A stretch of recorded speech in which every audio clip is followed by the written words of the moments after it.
बिस्मिल्लाहिर्रहमानिर्रहीम। अस्सलाम वालेकुम and welcome to my channel. उम्मीद है सारे लोग अच्छे से होंगे। अल्लाह ताला हम सबको आप सब समेत हमेशा अपने अपने घरों में खुश और आबाद रखे, आमीन सुम्मा आमीन।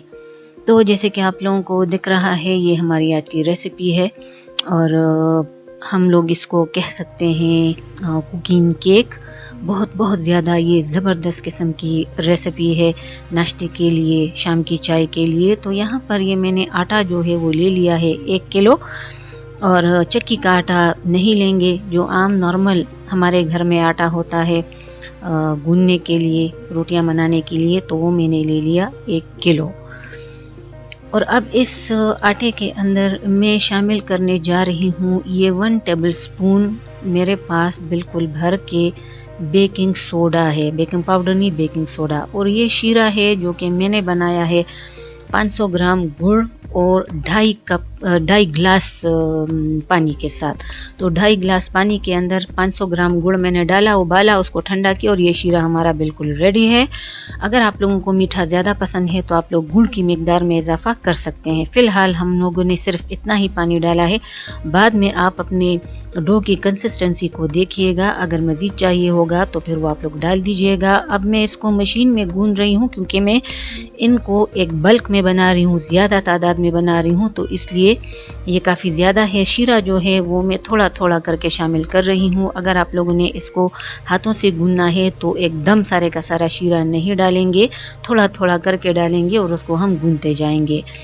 अब यहाँ पर ये सारे का सारा मैं एक साथ इकट्ठा कर रही हूँ। इसको हमने गूंदना नहीं है, ग्लूटेन रिलीज़ नहीं करना, बस ये डो की शक्ल में आ जाए, इतना हमने इसको मिक्सअप करना है। तो ये बाकी आधा गिलास वो भी मैंने इसके अंदर डाल दिया और मैं इसको एक मरतबा फिर से कंबाइन कर रही हूँ। ये मेरे पास तकरीबन 300 ग्राम के बराबर पिघला हुआ घी है। ऑयल नहीं डालेंगे, पिघला हुआ घी ही हम लोग इस्तेमाल करेंगे। तो ये घी पिघला हुआ तो है, लेकिन ये रूम टेम्परेचर पे है, ये गरम गरम हम हरगिज़ नहीं डालेंगे। तो ये पिघला हुआ घी वो भी मैं इस डो के अंदर शामिल कर लूँगी।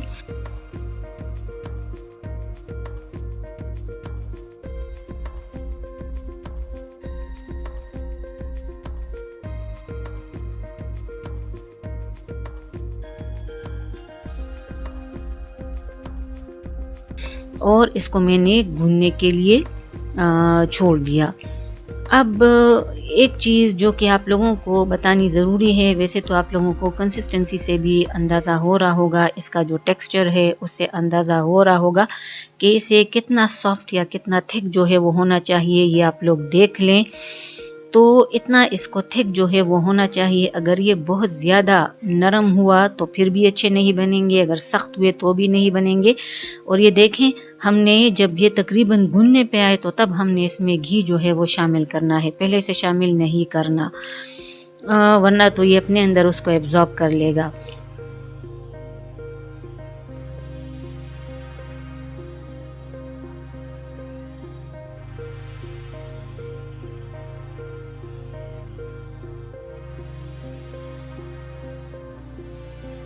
अब ये मेरे पास सौंफ है 3 टेबल स्पून के बराबर, तो ये ऑप्शनल है, अगर आप लोगों को पसंद है तो डाल दें, वरना तो आप इसके बगैर भी इसको बना सकते हैं। हमारे घर में सौंफ के फ्लेवर के साथ इसको ज़्यादा पसंद किया जाता है, तो इसलिए ये भी हम लोग टूवर्ड्स द एंड डालेंगे, शुरू से नहीं डालेंगे। इस वक्त इसको मैं बस सिर्फ कंबाइन करूँगी कि ये सौंफ जो है ये इसमें अच्छी तरह से मिक्सअप हो जाए।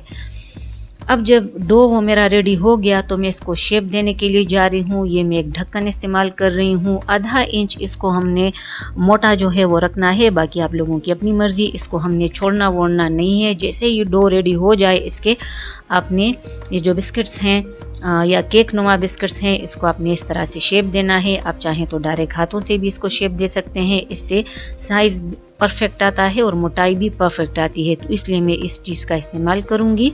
ये देखें, ये प्लास्टिक शीट मैंने अंदर बिछाया था और इसको निकाल के ये बहुत आसानी के साथ इसमें से निकल आता है, और ये सारे के सारे मैं इसी तरह से तैयार करके रख दूँगी। जब इसकी मोटाई सेम होगी तो ये आसानी से बेक हो पाएंगे।